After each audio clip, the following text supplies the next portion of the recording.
पूरी film 90 minute लंबी है, लेकिन ये एक ऐसी हॉरर फ़िल्म है जिसका आर्टिस्टिक वैल्यू आसमान छू रहा है। आखिरकार वो आ गई है। ख़ास तौर पर इसके वो सीन जो आपके रोंगटे खड़े कर देंगे, ज़बरदस्ती भी सही, लेकिन इसे पूरा देखने पर मजबूर कर देंगे। इसलिए अपने बहुत ही सीरियस दोस्तों के साथ देखने की सलाह नहीं दूँगा। शुरुआत होती है अंजलि से, जिसने अपने रईस पति की अचानक हुई मौत के बाद उसकी मॉडलिंग कंपनी की पूरी ज़िम्मेदारी अपने कंधों पर ले ली। सालों की मेहनत के बाद उसने इसे शहर की सबसे बड़ी कंपनी बना दिया था। सब कुछ सही चल रहा था, लेकिन ज़िंदगी में कब तूफ़ान आ जाए, कोई नहीं जानता। एक रात उसकी सबसे भरोसेमंद असिस्टेंट नेहा अंजलि से विदा लेकर वो अकेले घर की तरफ बढ़ी ही थी, उसका चेहरा खौफनाक, सारा चेहरा खून से भरा था। उसकी मासूम सी शक्ल पर बस एक डरावनी आँख बची थी।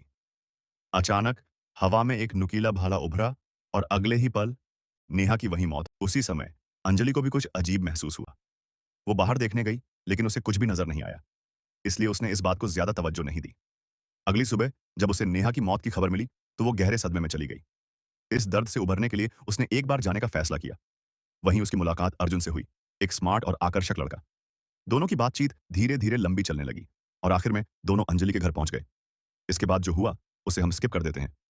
इसके बाद अंजलि को अर्जुन से गहरा लगाव हो गया, लेकिन उसकी मुसीबतें अभी खत्म नहीं हुई थीं। वो बार-बार सपनों में एक भयानक मधुमक्खी के झुंड को देखती, जो उस पर हमला कर रहे थे। जल्द ही वो मानसिक रूप से पूरी तरह बिखरने लगी। फिर एक दिन उसने अपने ही घर के आंगन में देखा, उसका वही पति जो सालों पहले मर चुका था। वो धीरे-धीरे उसकी ओर बढ़ा, हाथ में एक चाकू लिए हुए।